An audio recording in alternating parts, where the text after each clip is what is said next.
हाँ जी, नमस्ते भाई लोग। और बताइएगा बेटा जी कि क्या हालचाल आपके। हाँ, प्रॉपर क्लासेस ले रहे हो। हाँ तो बेटा आज आपका नया चैप्टर है और आज इसका कंप्लीट बेस पढ़ेंगे। ठीक है, आगे बात सुनने। हाँ, चतुर्भुज क्वाड्रेटर। हाँ तो इसके बारे में, पूरे चतुर्भुज के बारे में पढ़ेंगे, तो आज इसके बारे में थोड़ा बेस पढ़ लेते हैं। सबसे इम्पोर्टेंट क्लास रहने वाली है, क्योंकि अगर आपने बेस नहीं पढ़ा है तो आगे के सवाल आपको समझ में नहीं आएंगे। ठीक है भाई, तो हम चलते हैं, इसको आप प्रॉपर देखना। देखो, हाँ, पहला है चतुर्भुज। देखो भुज आया नहीं यहाँ पे, भुज। ये भुज कहाँ से आया? आपके सामने है एक शब्द है, चतुर्भुज। चतुर्भुज, तो ये जो भुज है ये कहाँ से निकल के आया? देखो देखिए यहाँ पे, यहाँ से शायद आपको दिखाई दे रहा होगा, बहुभुज। ये भुज ही तो है, ये यहाँ से निकल के आया है। आगे बात में, तो इसका मतलब है चतुर्भुज बहुभुज का पार्ट है। तो इसलिए हम क्या करेंगे, ओहो, जय श्री कृष्णा बेटा। इसलिए हम क्या करेंगे, पहले हम बहुभुज पढ़ लेते हैं। क्या? बहुभुज क्या पढ़ लेते हैं? बहुभुज। बहुभुज किसे कहते हैं? देखो देखिए बेटा, केवल रेखाखंडों से बना, केवल रेखाखंडों से बना सरल सीधा बंद वक्र क्या कहलाता है? बहुभुज कहलाता है। इसका मतलब है ये रेखाखंडों से मिलकर जो बनी आकृति होती है वो क्या कहलाती है? बहुभुज कहलाती है।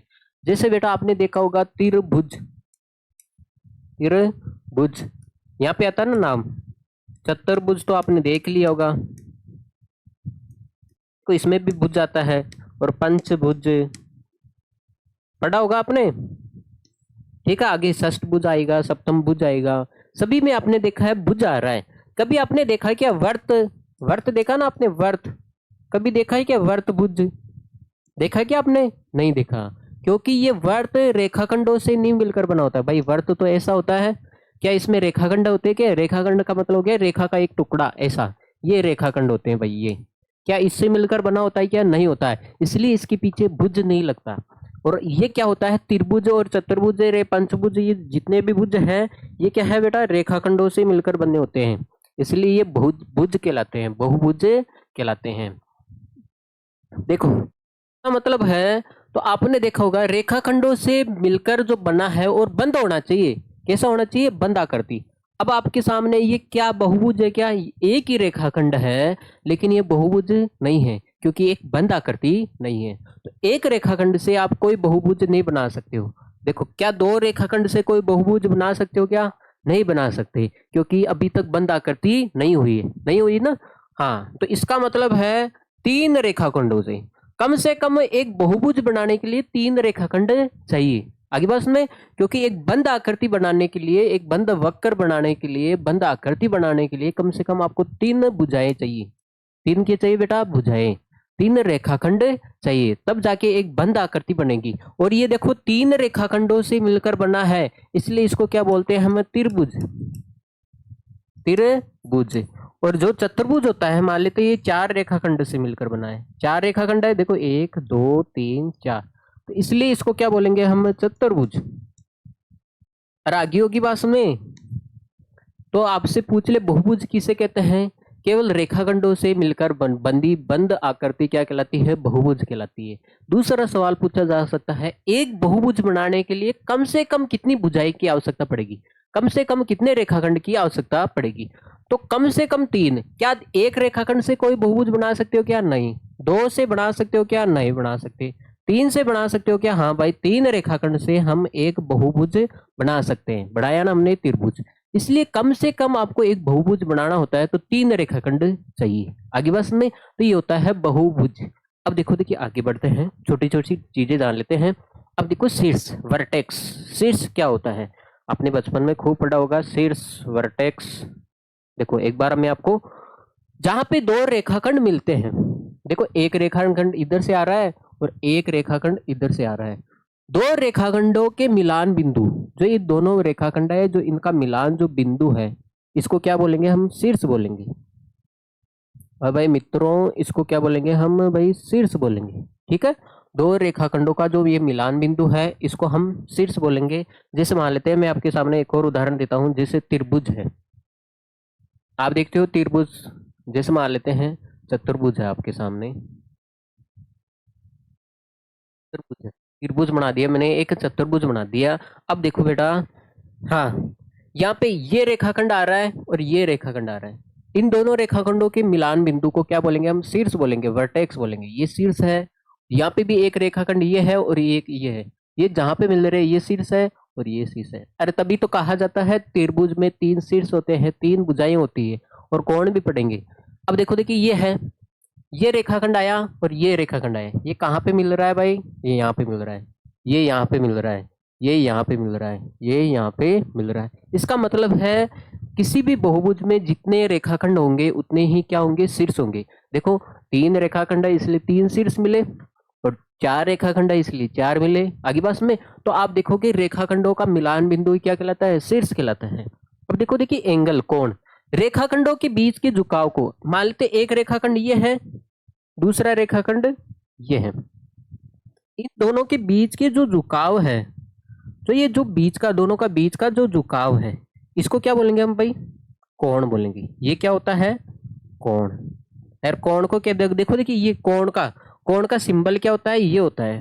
आगे बात में इसमें ये कोण का सिंबल होता है, और ये क्या है? 2 रेखाखंडों का बीच का झुकाव ही तो है। जैसे मान लेते हैं, आपने अभी भी देखा है, ये क्या है? कोण। ये भी कोण है। ये 2 रेखाखंड है, इनके बीच का झुकाव, ये कोण, ये कोण, ये कोण। आगे बात में ये भी कोण है, 2 रेखाखंडों के बीच के झुकाव को क्या कहते हैं हम? कोण कहते हैं। आगे बात में 2 रेखाखंडों के मिलान बिंदु को तो हम शीर्ष कहते हैं, और 2 रेखाखंडों के बीच के झुकाव को क्या कहते हैं हम? कोण, एंगल कहते हैं। आगे बात में आपको, अरे डू यू अंडरस्टैंड? तो इसको नोट कर लिया जाए, ठीक है भाई। देखो अगला सवाल देखो आप लोग, कॉन्सेप्ट देखो, विकर्ण, डायगोनल्स किसे कहते हैं? देखो विकर्ण के बारे में आप देखोगे तो ये होता है, जैसे मान लेते हैं मैंने एक त्रिभुज बनाया और एक चतुर्भुज बनाया है, ठीक है? एक त्रिभुज बनाया है और एक चतुर्भुज बनाया है। तो देखो, देखिए त्रिभुज में 3 शीर्ष होते हैं, त्रिभुज में 3 शीर्ष होते हैं, और चतुर्भुज में क्या होते हैं? 4 शीर्ष होते हैं। अब मुझे एक बात बताओ, विकर्ण किसे कहते हैं? विकर्ण को आप देखोगे, मैंने लिखा है 2 शीर्षों को मिलाने वाला रेखाखंड विकर्ण कहलाता है। 2 शीर्ष है, उसको मिलाने वाला रेखाखंड क्या कहलाएगा? शीर्ष कहलाएगा। अब मुझे एक बात बताओ, ये 2 विकर्ण, 2 शीर्ष है, 2 क्या है? शीर्ष है। इसको आप मिला सकते हो, देखो इसको और इसको मिला सकते हो आप, इसको मिला सकते हो आप। जहां पे 2 शीर्ष को मिलाया जा रहा है वो क्या कहलाएगा? एक विकर्ण कहलाएगा, डायगोनल्स कहलाएगा। यहाँ पे भी एक शीर्ष ये है और दूसरा शीर्ष ये है, दोनों शीर्षों को मिला रहे हैं, इसलिए ये क्या कहलाएगा? विकर्ण कहलाएगा। अब बताओ, देखिए बेटा, तो इसलिए चतुर्भुज में 2 विकर्ण होते हैं, और त्रिभुज में, देखो त्रिभुज में आप मुझे एक बात बताओ, क्या इसको आप इससे मिला सकते हो क्या? ये तो पहले से मिला हुआ है। क्या आप इसको इससे मिला सकते हो क्या? नहीं मिला सकते, ये भी मिला हुआ है। तो इसलिए आप किसी को एक दूसरे से नहीं मिला सकते हो, ना आप इसको इससे मिला सकते हो, ना आप इसको इससे, क्योंकि ये तो मिले हुए हैं ना। आगे बस में तो ये होता है विकर्ण, जहाँ पे 2 शीर्षों को मिलाया जाता है। अब देखो, देखिए मैं आपको कुछ अलग सिखाता हूँ। जैसे मान लेते हैं त्रिभुज में विकर्ण कितने हैं? 0 आए। अब देखो, देखिए आपको, अब मैं आपको पंचभुज के बारे में बताता हूँ, तब आपको समझ में आ जाएगा। फिर विकर्ण निकालने का आपको मैं फॉर्मूला बता दूंगा, ठीक है? देखो सामने एक पंचभुज है भाई, पंचभुज, 5 भुजाएं है। अब बताओ पंचभुज में शीर्ष कितने हैं? 5 होंगे, 1 2 3 4 और एक 5। अब मुझे एक बात बताओ, क्या हम विकर्ण निकाल सकते हैं इसके? क्या हम विकर्ण निकाल सकते हैं क्या? देखो मैंने पहले ये शीर्ष लिया है, ये शीर्ष लिया है, क्या इसको आप इससे मिला सकते हो क्या? नहीं, क्योंकि ये तो मिला हुआ है। तो आप इसको इससे तो मिला ही सकते हो, एक शीर्ष हो गया, ठीक है? क्या आप इस शीर्ष को, इसी को पकड़े रखो, इसको आप इससे मिला सकते हो क्या? हाँ मिला सकते हो भाई, 2 शीर्ष हो गया। क्या आप इसको इससे मिला सकते हो क्या? ये तो भुजा से मिला हुआ है, नहीं मिला सकते ना, तो इसलिए यहाँ पे। अब देखो, देखिए अब मैं ये दूसरा शीर्ष ले रहा हूँ, ये ले रहा हूँ दूसरा शीर्ष। क्या आप इसको इससे मिला सकते हैं क्या? नहीं मिला सकते, ये तो भुजाओं द्वारा मिला हुआ है। क्या आप इसको इससे मिला सकते हो? हाँ भाई मिला सकते हैं। क्या आप इसको इससे मिला सकते हो? मिला सकते हो भाई। क्या आप इसको इससे मिला सकते हो क्या? नहीं मिला सकते भाई। मिला सकते हो क्या? नहीं मिला सकते। अब देखो, देखिए और मैं आपको बताता हूँ। हम्म,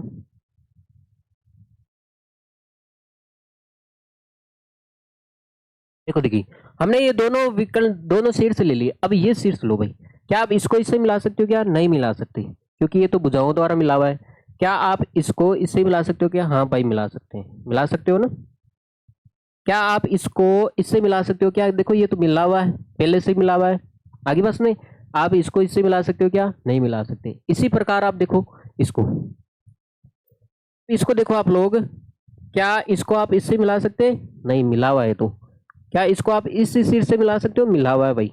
इसको इससे मिला हुआ है, और ये इससे मिला हुआ है। तो आपने देखा होगा। अब आप इसको भी चेक कर सकते हो। देखो वैसे तीन को, तीन से तीन, देखो ये पांच आ रहा है तो तीन को पकड़ के चेक कर लो। वैसे आप इसको भी देख सकते हो। क्या आप इसको इससे मिला सकते हो क्या? भाई ये तो मिला हुआ है। इसको इससे, ये भी मिला हुआ है। मिला हुआ है ना? देखो, इसको आप इससे मिला सकते हो, ये भी मिला हुआ है। इसको इससे मिला ही नहीं सकते। तो आपने देखा है कितने शीर्ष हो गए, बताओ मुझे। तो आपने देखा है एक शीर्ष, दो, तीन, चार, पांच। इसलिए पंचभुज में कितने शीर्ष है भाई? पांच। कितने शीर्ष आए? पांच शीर्ष आए। आगे बात में? अरे ठीक है भाई। हम्म। मैं आपको विकर्ण निकालने का फॉर्मूला बताता हूँ। उसमें मान रखना है सीधा साख विकर्ण। देखो देखिए, मैं बनाता हूँ फॉर्मूला। भुजा गुणा जा माइनस तीन बटे दो। अप्लाई कर ले क्या? देखो देखिए, आंसर आना चाहिए। तो हम त्रिभुज में विकर्ण निकालते हैं। किसमें है? त्रिभुज में। फॉर्मूले में मान रखो। भुजा, भुजा त्रिभुज में कितनी भुजा होती है? तीन। गुणा भुजा माइनस तीन, तो भुजा का मान तीन है, माइनस तीन करना है, बटे दो। अब आपने देखा होगा, तीन गुणा तीन में से तीन जाएगा तो जीरो। तीन को आप जीरो से गुणा करोगे तो जीरो, जीरो बटे दो। जीरो में किसी का भी भाग लगाओ जीरो आएगा। इसलिए त्रिभुज में कितने विकर्ण होते हैं? जीरो। इसका मतलब ये फॉर्मूला हमारा सही है। ठीक है। तो विकर्ण निकालने का वो एक फॉर्मूला है। आगे बस में आपको पूछ ले सप्तम भुज में कितने विकर्ण होंगे, अष्टभुज में कितने विकर्ण होंगे, तो ये विकर्ण निकालने का आपके सामने क्या है? फॉर्मूला। इसको नोट कर लिया जाए। हाँ, अब देखो, मैं हम चतुर्भुज के बारे में भी बात कर सकते हैं। चतुर्भुज में विकर्ण कितने आए थे? दो आए थे ना हमारे। देखो क्या होता है चतुर्भुज, चार भुजाएं होती है ना चतुर्भुज में। तो विकर्ण निकाल रहे हैं, भुजा की जगह चार रख दो, बेस बात खत्म। चार माइनस तीन बटे दो। तो चार, चार में से तीन जाएगा तो भाई एक बच गया। चार को एक से करोगे तो चार बटे दो। कितना आया? दो। आगे बस में, तो ये विकर्ण निकालने का फॉर्मूला आ गया आपके सामने, दो। चतुर्भुज में दो ही तो विकर्ण आए थे। अब देखो पंचभुज का भी निकाले, अभी भी आया था ना आपके सामने पांच। तो देख लेते भाई, ऐसे निकाला जाता है विकर्ण, है ना? या तो आपके सामने देसी तरीका है, डायग्राम बनो, अभी निकाला ना हमने, वैसे निकालो आप। या फिर आप हमारे सामने फॉर्मूले में मान रख दो। पंचभुज का मतलब हो गया पांच भुजाएं, पांच माइनस तीन, ठीक है, बटे दो। तो ये आ गया पांच गुणा, पांच में से तीन जाएगा तो दो।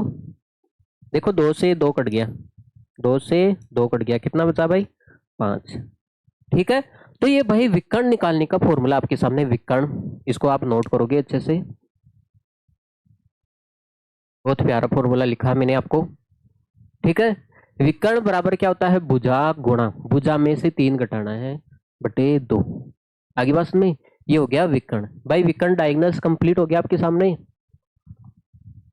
हाँ, अब आगे चलो। देखिए भाई, चतुर्भुज के चारों कोणों का, देखो त्रिभुज के तीनों कोणों का योग 180 होता है। तो चतुर्भुज है तो इसके चारों कोणों का योग कितना होगा?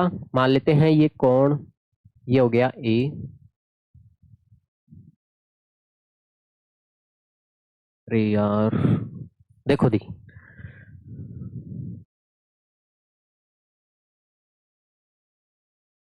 आपके सामने है चतुर्भुज। ये है चतुर्भुज। मान लेते हैं ये कोण ए है, बी, ई है, और डी है। ये कोण ए हो गया, बी हो गया, सी हो गया और डी हो गया। तो इसलिए एंगल ए, चारों कोणों को आप जोड़ोगे, एंगल बी, ये कोण को जोड़ोगे, इस कोण को जोड़ोगे और इसको जोड़ोगे और इसको जोड़ोगे, तो कितना आना चाहिए भाई? हमेशा 360 आएगा। कितना आएगा भाई? 360। ठीक है, तो चतुर्भुज के चारों कोणों का योग कितना होता है? 360 होता है। अब देखो, किसी बहुभुज के बाह्य, सभी बाह्य कोणों का योग, किसी सम बहुभुज है, ये कौन सा बहुभुज है? सम। चलो सम नहीं, ऐसे मान लेते हैं, कोई भी बहुभुज है आपके सामने, कोई भी क्या है? बहुभुज है। ये चारों कोणों का योग कितना होता है? किसी बहुभुज के सभी बाह्य कोणों का योग। जैसे मान लेते हैं हम त्रिभुज की बात कर लेते हैं। किसकी बात कर ले भाई? त्रिभुज की। आपके पास एक त्रिभुज है, एक कोण मान लेते हैं 50 हो गया है, ये हो गया 60 डिग्री और ये हो गया 70 डिग्री। सभी का बाह्य कोण निकालो। बाह्य कोण कैसे निकालोगे? जैसे मान लेते हैं, आपको ये तो पता होगा भाई, बताना पड़ेगा क्या? एक सरल रेखा पर बना कोण, सरल पर बना कोण कितने डिग्री का होता है भाई? कितना होता है? 180 डिग्री होता है। अरे ये बात तो आपको पता होगी। एक सरल रेखा है आपके पास, टेंजेंट लाइन, सरल रेखा, इस पे जो बना कोण है, जो इस पे ये बना कोण कितने डिग्री का होता है? 180 डिग्री का होता है। ठीक है, तो इसलिए देखो, देखिए, आप मुझे एक बात बताओ बेटा, ये एक सरल रेखा है, ये क्या है? एक सरल रेखा है। इस पे ये टोटल बना कोण कितना आना चाहिए? 180 आना चाहिए। देखो, ये पूरा कितना आना चाहिए भाई? 180 आना चाहिए। ये पूरा 180 आना चाहिए, लेकिन 180 में से अंदर वाला 60 है, अंदर वाला 60 है, तो बाहर वाला कितना बच गया भाई? 120। भाई 120 बच गया। ठीक है, अब देखो, देखिए, ये भी एक क्या है? सरल रेखा है। अंदर वाला 70 है, तो बाहर वाला कितना बचेगा भाई? 110। ये बचेगा ना भाई 110। अरे ठीक है। हम्म। हाँ, अब मुझे एक बात बताओ, अब ये एक बात बताओ, या तो आप इसको बढ़ा लो आगे, या फिर आप इस रेखा को आगे बढ़ा लेते हैं। तो इसको बढ़ा ले हम आगे। अब आपको पता होगा ये पूरा कितना होता है? 180 होता है। सरल रेखा पर बना कोण पूरा 180 होता है। अंदर वाला 50 है, तो बाहर वाला कितना हो गया? 130। तो आप देखो, ये सभी बाह्य कोण आ गए। बाह्य कोण आ गए ना, देखो, 120 degree plus 130 degree plus 110 degree. तो इसका योग हमेशा कितना होगा भाई? अरे कितना होगा? ये 360 होगा। अरे कितना होगा? सभी बाह्य कोणों का आप जोड़ोगे, चाहे आप त्रिभुज लो, चाहे आप चतुर्भुज लो, सभी बाह्य कोणों का योग करोगे हमेशा, तो हमेशा 360 ही आएगा। आगे बात में। अरे ठीक है, देखो एक और उदाहरण देता हूँ, चतुर्भुज का दे देता हूँ मैं आपके सामने। जैसे मान लेते हैं कोई भी आपके सामने चतुर्भुज है। अरे कम से कम मैं आपको एक और चीज लिखवाना चाहता हूँ, लिखवा दूं क्या? चलो, अब देखो, सीधी सी बात है बेटा, कोई एक त्रिभुज है, ये होता है अंतःकोण, अंदर वाला है ना, ये होता है अंतःकोण, भूल गया था मैंने डालना। और ये क्या होता है? बाहरी, बाह्य कोण। ये क्या हो गया? बाह्य कोण। जैसे मान लेते हैं कोई भी भुजा है, देखो, नहीं देख लो आप तो, ये हो गया अंतःकोण और ये क्या होगा? बाह्य कोण होगा। ठीक है, इतना ध्यान रखो आप, जो अंदर वाला है वो अंतःकोण होगा, जो बाहर वाला है उसको क्या बोलेंगे हम? बाह्य कोण बोलेंगे। तो आप ध्यान रखोगे, अंतःकोण और बाह्य कोण का योग कितना होता है भाई? अंतःकोण, अंतःकोण प्लस बाह्य कोण, बाह्य कोण। भाई 7 क्लास में सिखाया जाता है ये चीजें, तो इसलिए मैं आपको रिपीट करवा रहा हूँ। जो अंदर वाला कोण है और ये जो बाहर वाला कोण है, इसको जोड़ोगे तो बेटा, इसको पूरे को जोड़ोगे तो ये पूरा 180 नहीं बन जाएगा क्या? ये अंदर वाला कोण है और ये बाहर वाला कोण है, इसको आप जोड़ोगे तो ये टोटल एक सरल कोण बन गया। सरल कोण कितना हो गया? अरे पूरा बन गया, देखो ये आधा सर्किल बन गया। तो आधा सर्किल कितना हो गया भाई?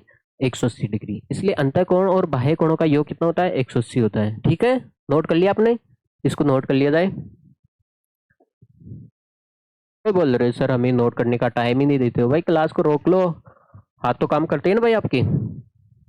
हाँ, अब देखो, देखिए मैं आपको ये समझा रहा था, किसी भी बहुभुज के बाह्य कोणों का योग कितना होता है, हमेशा 360 होता है। जैसे मान लेते हैं मैं आपके सामने कोई बहुभुज लिख रहा हूँ, चतुर्भुज लिख रहा हूँ, ठीक है, क्या लिख रहा हूँ, चतुर्भुज। मान लेते हैं ये 90 डिग्री का है, का 90 का, इसको थोड़ा कम मान लेते हैं या 80 का मान लेते हैं, ठीक है, और इसको मान लेते हैं हम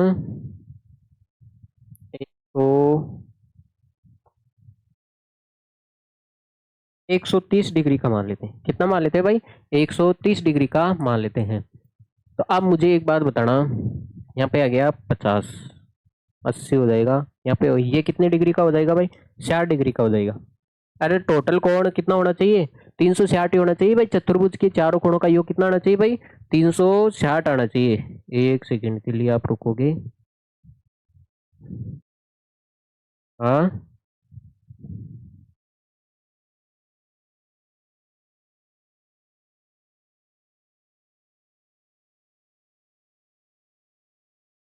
हाँ, देखो देखिए, हाँ मैंने क्या समझाया था, जैसे मान लेते कोई चतुर्भुज ले लिया, एक कोण 90 है, दूसरा 80 है, ये 130 है, और एक क्या है 60 डिग्री का है। देखो 360 ही होना चाहिए ये, वरना गलत हो जाएगा चतुर्भुज।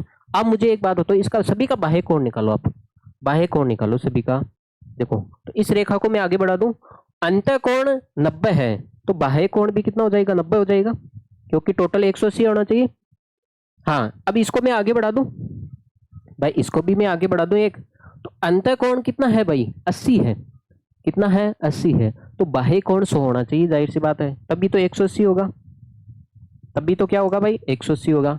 अब मुझे एक बात बताओ, इसको भी मैं आगे बढ़ा दूं इस रेखा को, चाहे आप इस रेखा को आगे बढ़ाओ, चाहे आप इसको भी आगे बढ़ा सकते थे ऐसे, तो मैं इसको बढ़ा दिया। अब आपको पता है अंत कोण 130 है, तो बाह्य कोण कितना होगा भाई, 50 का होगा, तभी तो 80 डिग्री होगा ना, 180। अब मुझे एक बात बताओ, इसको भी मैं आगे बढ़ा दूं, इसको भी क्या कर दूं मैं, एक आगे बढ़ा दूं। अब आपके सामने अंतःकोण 60 है, तो बाह्य कोण कितना हो जाएगा भाई, 120 होगा, जाहिर सी बात है, बाह्य कोण कितना हो जाएगा 120, ठीक है, तभी तो 180 होगा। अब देखो सभी बाह्य कोणों को जोड़ो, 90 है, 100 है,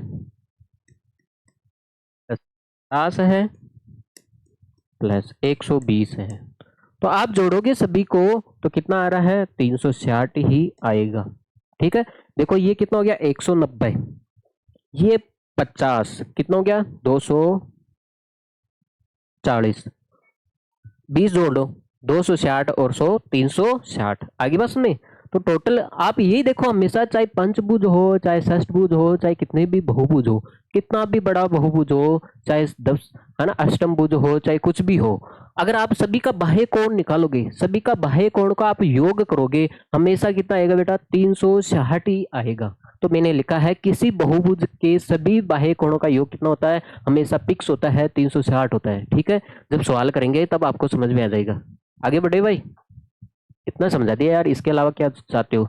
किसी समभुज बहुभुज की भुजाओं की संख्या ज्ञात करनी है। जैसे मान लेते हैं कोई समबहुभुज है, समबहुभुज का मतलब हो गया समान भुजाएं होनी चाहिए उसकी। अरे समबहुभुज का मतलब समझते हो क्या, मैं आपको समझाऊंगा, आगे एक सवाल आएगा उसमें समझाऊंगा। पहले तो ऐसे देखो, समान भुजाएं होनी चाहिए। एक बहुभुज ऐसा है जिसकी समान भुजाएं हैं।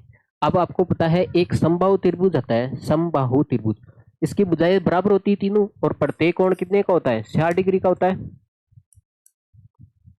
60 डिग्री का होता है। तो वो बोलेगा एक ऐसा बहुभुज है जिसका प्रत्येक कोण कितने डिग्री का है, 60 डिग्री का है, तो भुजाओं की संख्या ज्ञात करो, भुजाओं की संख्या ज्ञात करो। तो अब देखो ये अंतःकोण दे रखा है, अंतःकोण दे रखा है।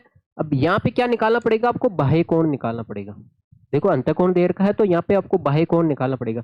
60 अंतःकोण है, तो बाह्य कोण कितना जाएगा 120, क्योंकि दोनों का योग कितना होता है, अंतःकोण और बाह्य कोण का योग कितना होता है भाई, 180 डिग्री होता है। तो आपने देखा होगा ये 360 बटे 120, तो आपने देखा है 0 से 0 कट गया, 12 में 3 का भाग, 12 में 36 में 12 का भाग कितनी बार जाएगा, 3 बार, इसलिए भुजाओं की संख्या कितनी आई, 3 आई, ठीक है। अरे बेटा वो सवाल देगा एक समबहुभुज है, एक क्या है, समबहुभुज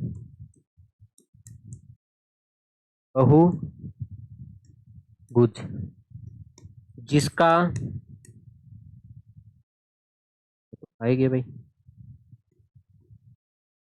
इसका या तो वो अंतःकोण दे देगा, जिसका अंतःकोण, जिसका प्रत्येक अंतःकोण ऐसे आएगा, प्रत्येक जिसका एक अंतःकोण कितना है, 4 डिग्री है। ये सवाल आएगा, एक समबहुभुज है जिसका प्रत्येक कोण कितना है, 4 डिग्री है, तो वो पूछेगा भुजाओं की संख्या ज्ञात करो, कितनी भुजा वाला है। ठीक है, तो पहले तो देखो अंतःकोण दे रखा है, हमें यहाँ पे क्या चाहिए, बाह्य कोण चाहिए, बाह्य कोण चाहिए। तो आपको पता है अंतःकोण और बाह्य कोणों का योग कितना होता है, 180 होता है। जब अंतःकोण 60 है तो बाह्य कोण कितना होगा, जाहिर सी बात है, इसको 180 में से घटा देना, बाह्य कोण आ जाएगा। तो इसलिए भुजाओं की संख्या ज्ञात करने का फॉर्मूला। आप तो इतना ध्यान रखो, कोई भी समभुज बहुभुज है उसकी भुजाओं की संख्या ज्ञात करनी है तो उसका फॉर्मूला क्या होता है, 360 बटे बाह्य कोण। ठीक है, 360 डिग्री बटे बाह्य कोण। ठीक है, हाँ, जैसे समबहुभुज एक वर्ग भी होता है, मान लेते हैं एक वर्ग होता है, वर्ग। आप मुझे एक बात बताओ, एक वर्ग होता है, वर्ग समबहुभुज होता है, अरे इसकी भुजाओं की संख्या क्या होती है, बराबर होती है, चारों भुजाएं क्या होती है, बराबर होती है। तो वो बोलेगा, जैसे मान लेते इसका सवाल कैसे आएगा, वो बोलेगा, देखो क्वेश्चन ऐसे आएगा, एक समबहुभुज है,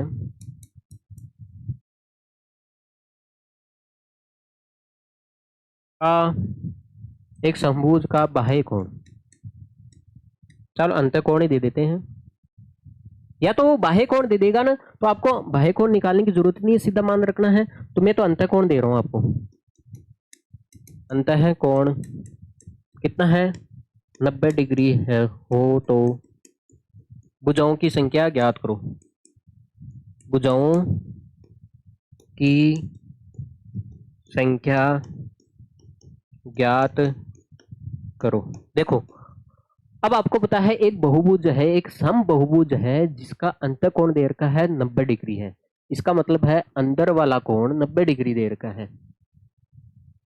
एक बहुभुज है जिसका अंदर वाला कोण कितना दे रखा है भाई, 90 डिग्री दे रखा है, ये 90 डिग्री है। तो आपको पता होगा बाह्य कोण और अंतःकोणों का योग कितना होता है, 180। तो ये 90 है तो ये भी 90 बचेगा, तो बाह्य कोण कितना आ गया, 90 आ गया ना। तो 90 आ गया तो यहाँ पे 90 रख लेते हैं भाई, यहाँ पे हम क्या रख लेते हैं, 90 डिग्री। देखो 0 से 0 कट जाएगा, तो 36 में 9 का भाग कितनी बार जाएगा, 4 बार।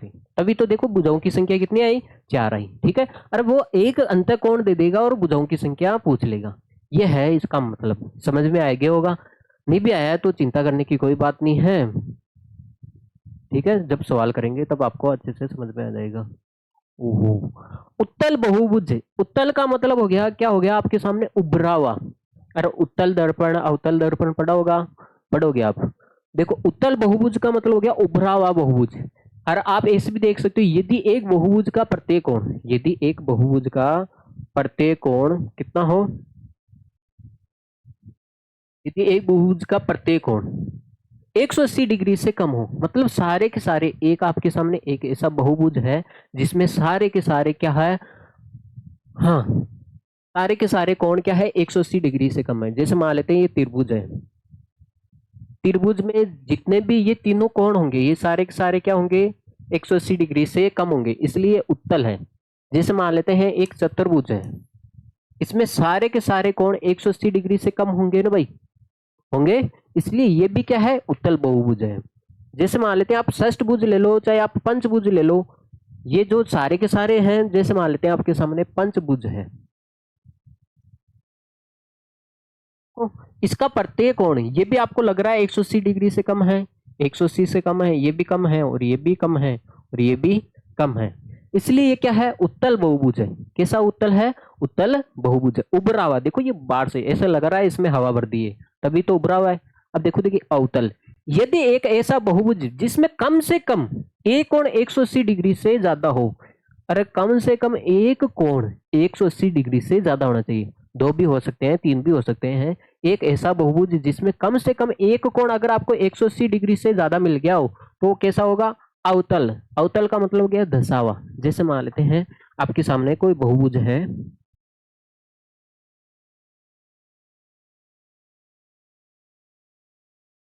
एक ऐसी आकृति बना दी मैंने। ओह, थोड़ी ज्यादा ही स्पेशल बन गई भाई।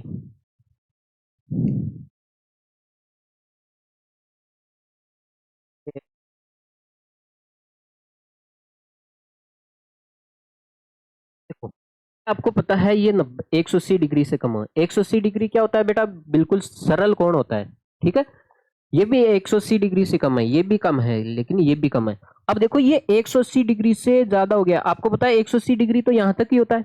अरे आपको पता है 180 डिग्री तो यहाँ तक ही होता है, लेकिन ये ज्यादा है। ये क्या है भाई? ज्यादा है। देखो ये 180 डिग्री से क्या आ रहा है? ज्यादा आ रहा है। जहां पे एक भी कोण आपको 180 डिग्री से ज्यादा मिल जाए, देखो ये अंदर से धसा हुआ है। धसा हुआ है ना अंदर से। ऐसे मानना है जैसे इसको कूट के पिचका दिया किसने। वो कैसा होता है? अवतल। कैसा होता है? अवतल बहुभुज होता है। आगे बस में जो उभरा हुआ हो वो उत्तल होगा, जो अंदर से धसा हुआ है वो क्या होगा? अवतल होगा। ठीक है भाई। और आप ऐसे भी ध्यान दे सकते हो जिसके सारे कोण 180 डिग्री से कम है वो उत्तल होगा।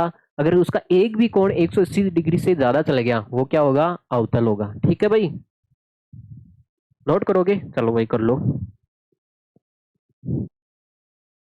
आगे। हाँ, अब मैं आपको समझा रहा था समबाहुभुज। आपको पता होगा समबाहुभुज का मतलब है जिसकी भुजाएं समान हो।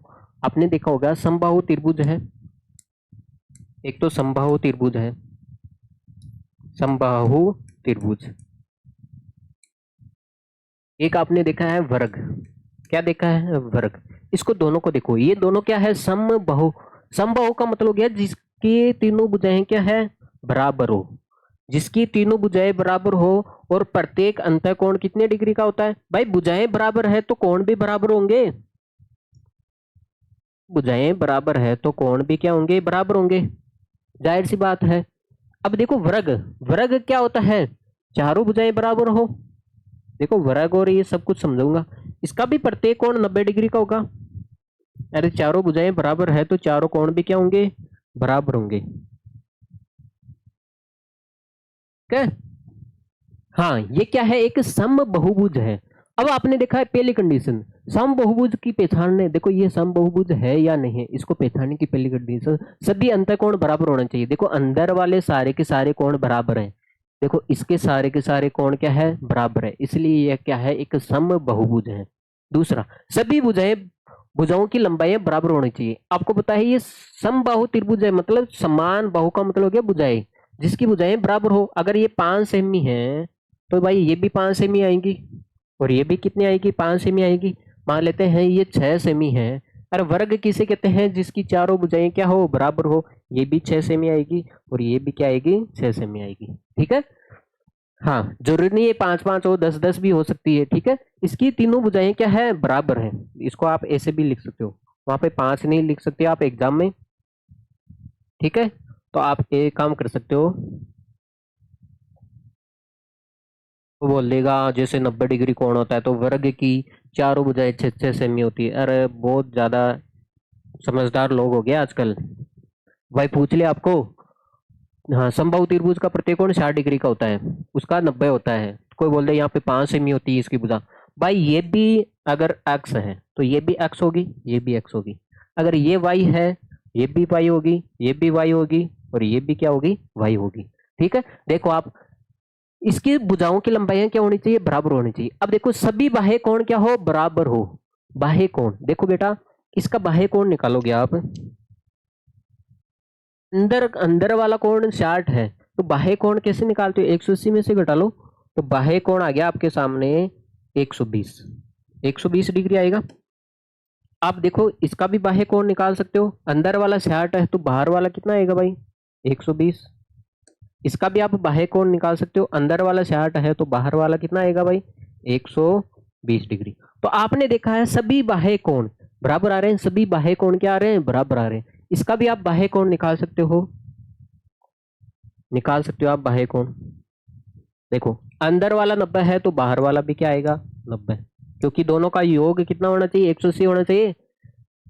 यहाँ पे भी 90 आएगा और यहाँ पे भी क्या आएगा, 90 आएगा और यहाँ पे भी क्या आएगा, 90 आएगा। देख लो आप लोग, तो सभी बाह्य कोण क्या आ रहे हैं, बराबर आ रहे हैं। और आप देख सकते हो, मैंने अभी भी समझाया था, बाह्य कोणों का योग कितना होता है हमेशा, देखो सभी बाह्य कोणों का योग कितना होता है हमेशा, 360 होता है। कहाँ मर गया, ये रहा। किसी बहुभुज के सभी बाह्य कोणों का योग कितना होता है हमेशा, 360 डिग्री होता है ना। देखो ये दिखाई दे रहा है, हाँ तो ये तो है। देखो आपने सभी का बाह्य कोण निकाला है, तो फिक्स है बेटा, हमेशा बाह्य कोणों का योग हमेशा 360 होगा। देखो 12 12 24 12 36, 360 हो गया, 9 चौका 36, ठीक है 360 हो गया। ठीक है, ये हो गया समबाहुभुज। अब आगे चलते हैं, अगला है समांतर रेखाएं, पैरेलल लाइन। बेटा किसी को जिंदगी में शादी करना जितना अनिवार्य हो जाता है ना, वो उसको ये समांतर रेखा भी उतनी अनिवार्य हो जाती है। आगे बात में, हाँ देखो समांतर रेखाएं किसे कहते हैं, बहुत प्यारा है। इस चैप्टर में सबसे ज्यादा इसी का उपयोग होगा। देखो मैं आपको समझाता हूँ। आपने एक गाना सुना होगा, सा समंदर तेरे पीछे पीछे, टिप टिप पानी वाला, है ना, टिप टिप पानी बरसे सा समंदर में तेरे पीछे पीछे। आजकल तो सा समंदर क्या, 7 कदम चल जाए तो उसके सांस फूल जाए, सांस फूल जाए ना भाई, ये बात है। देखो मैं आपको समझाता हूँ। हाँ जैसे मान लेते हैं, कमरिया कोई दो रेखा है, देखो ये है, एक और बता देता हूँ मैं आपको, दो रेखा। वहां पे तो सात समंदर पीछे पीछे चलती है, यहाँ पे क्या मिलेगी आजकल, देखो पहले की तो क्या होती मेड में, सात समंदर पीछे पीछे चलती थी, और आजकल क्या है, साथ साथ चलती है। ठीक है, तो ये बात है भाई। तो अगर दो रेखाएं कभी भी ना काटे, देखो लड़ाई झगड़ा नहीं होगा तो रिश्ता सही चलेगा ना भाई, तो ये बात है। तो आपने देखा होगा समांतर रेखाएं किसे कहते हैं, यदि दो रेखाएं इनकी बीच की दूरी बराबर हो, यहाँ पे भी मान लेते हैं एक्स है, मान लेते हैं 5 मीटर है, यहाँ पे भी 5 ही होगा, आगे भी 5 होगा। ठीक है, आगे बस में, तो ये रेखाएं क्या कहलाएगी, समांतर रेखाएं कहलाएगी। आगे बस में एक दूसरे के पैरेलल जाएगी समांतर रेखाएं। तो समांतर रेखाओं की परिभाषा लिख देता हूं मैं आपके सामने, यदि, है ना, दी यदि दो रेखाओं की बीच की क्या हो, बीच की दूरी क्या हो, बराबर हो,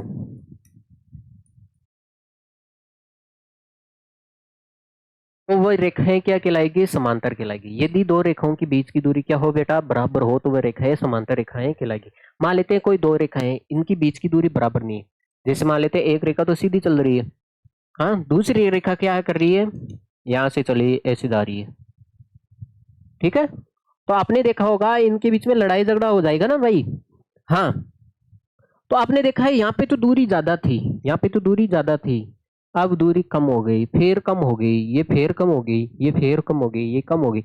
जहाँ पे दूरी बराबर नहीं है, देखो दूरी बराबर है क्या, नहीं है, तो ये जहाँ पे दूरी बराबर नहीं है तो ये यहाँ पे जाके क्या हो जाएगा, इनका लड़ाई झगड़ा। तो इस रेखा को क्या बोलते हैं हम, प्रतिच्छेदी रेखा। क्या बोलते हैं भाई हम, प्रतिच्छेदी रेखा। और आगे बात में, जहाँ पे, इसका मतलब है जहां पे दो रेखाओं के बीच की दूरी बराबर नहीं हो वो प्रतिच्छेदी रेखा कहलाती है, जहां पे दो रेखाओं के बीच की दूरी बराबर हो वो क्या कहलाती है, समांतर रेखा कहलाती है।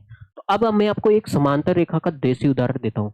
आपने देखा होगा, आप ये आपके घर की छत है और आपका ये घर का फर्श है, कभी देखा क्या ये कभी एक दूसरे को काटे हैं, छत अपने सीध में जा रही है और फर्श भी अपने सीध में जा रहा है। जैसे जैसे छत जा रही है वैसे फर्श भी जा रहा है ना, उसके साथ साथ जा रहा है।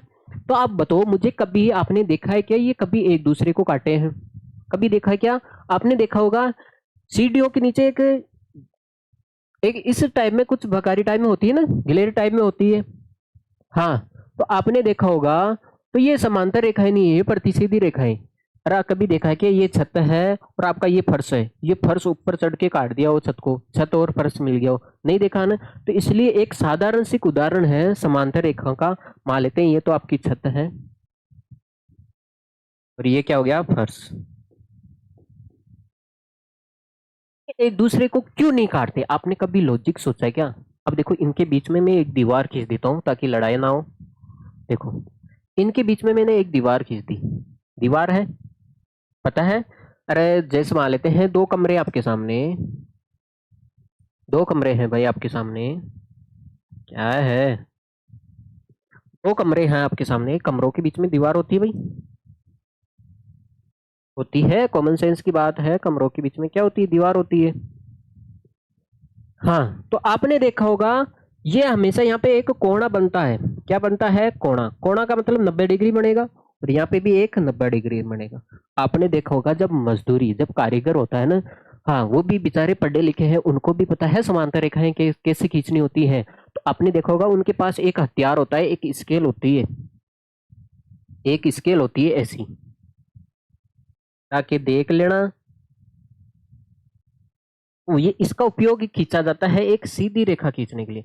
ये सीधी रेखा हो जाएगी आगे बस में, ये सीधी रेखा सीधा फर्श से सीधा जाना चाहिए, छत भी सीधी जानी चाहिए, वरना पता है अगर छत को और फर्श को आगे बढ़ाओगे तो कट जाएगी। आपने देखा है ये क्या है, यहाँ पे एक 90 डिग्री का होता है ना। तो इससे से वो कोणा नापते हैं, दीवार सीधी, देखो फर्श पे दीवार सीधी कैसे खड़ी खड़ी करनी है, तो इस स्केल का उपयोग करते हैं वहां पे। तो आपने देखा होगा छत और फर्श है, छत और फर्श क्या है, समांतर रेखा है। क्यों समांतर रेखा है, आपने देखा, यदि आप देखो यहाँ पे एक लॉजिक आ गया आपके सामने, यदि दोनों अंतःकोणों का योग, देखो ये 90 है और ये 90 है, 90 90 कितना होता है, 180 डिग्री है। यदि दो रेखाओं के बीच के अंतःकोणों का योग कितना आ जाए, 180 डिग्री आ जाए। देखो ये तो ये तरीका है भाई, एक तो ये तरीका है, दोनों रेखाओं के बीच की दूरी नापते जाओ नापते जाओ, आगे बात सुन में। हाँ तब तो ये समांतर रेखा है, अगर दूरी बराबर है तो समांतर रेखा है। दूसरा तरीका है पिछाने का, यदि दोनों अंतःकोणों का योग कितना आ जाए, 180 डिग्री आ जाए, तो ये दोनों रेखाएं क्या कहलाएगी, समांतर रेखाएं कहलाएगी। अब जैसे मान लेते हैं मैं आपको एक उदाहरण देता हूँ, जैसे मान लेते हैं मैं आपको एक उदाहरण देता हूँ।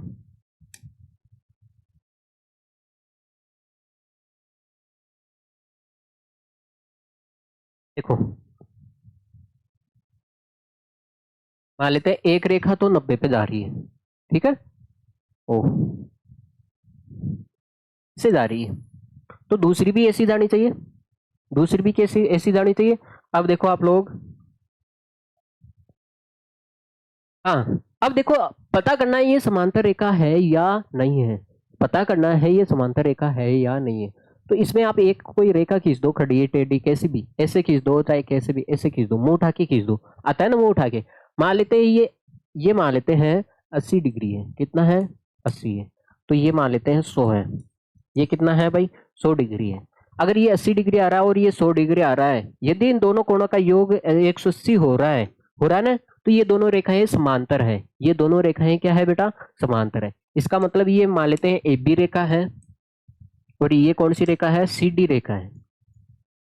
जो ए बी रेखा है वो किसके समांतर है, सी डी की। देखो समांतर का चिन्ह ये होता है, एक दूसरे के समांतर, ये होगा, ठीक है। तो इस प्रदर्शित करने का तरीका है, भाई बताना पड़ेगा भाई ए बी और सी डी क्या है, एक दूसरे के समांतर है। तो ए बी समांतर का चिन्ह ये होता है, समांतर है सी डी। अरे कहाँ पे ये लिखा हुआ है ना, यहाँ पे ए बी समांतर सी डी है, तो इसका मतलब है वो रेखा एक दूसरे को कभी नहीं काट रही है, ठीक है। ये इसका लिखने का तरीका होता है। अब देखो देखिए इसकी दूसरी परिभाषा भी लिख लेते हैं, इसकी भाई दूसरी परिभाषा भी लिख लेते हैं। जैसे मैं लिख रहा हूं, दूसरी परिभाषा आपके सामने, यदि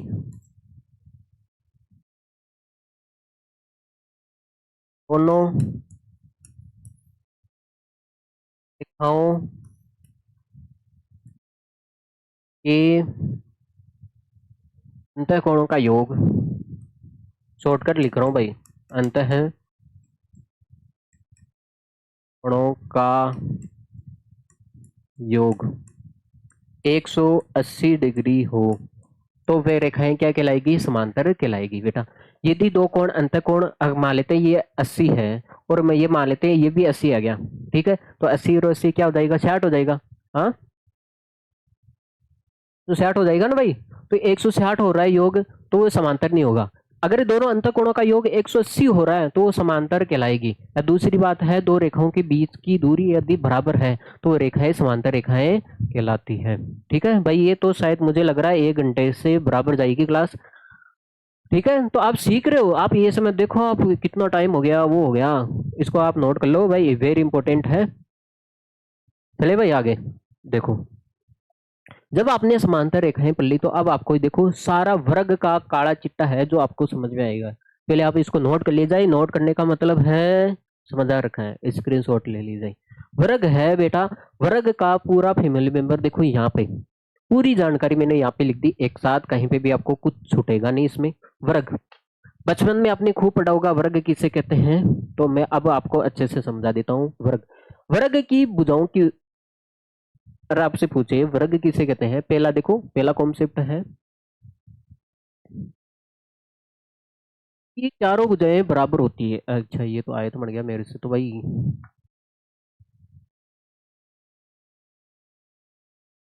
वो पढ़ा होगा वर्ग की चारों भुजाएं क्या होती है, बराबर होती है, पढ़ा है।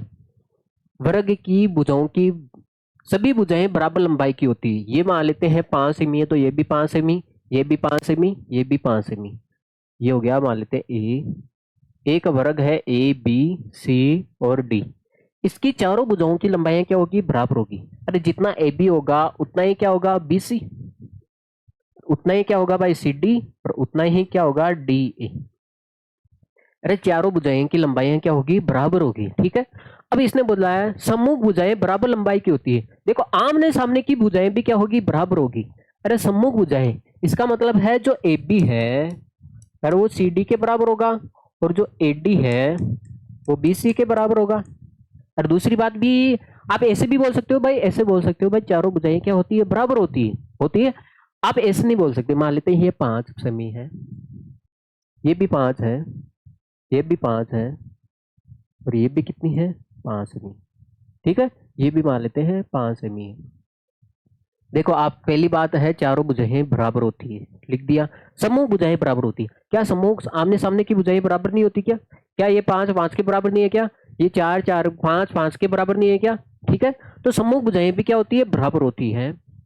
और सम्मुख कोण भी बराबर होते हैं। देखो पहले बताओ कहाँ पे, प्रत्यय कोण, तीसरा पॉइंट है आपके सामने, प्रत्यय कोण 90 डिग्री का होता है। इसको बैठा दो भाई मैं 5 5 को, उदाहरण दिया भाई मैंने, तो आप लोग,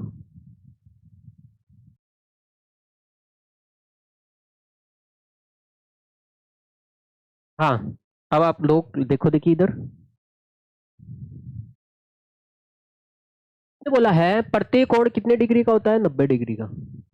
देखो ये कोण भी 90 डिग्री का है भाई, वर्ग का प्रत्यय कोण 90 डिग्री का होता है,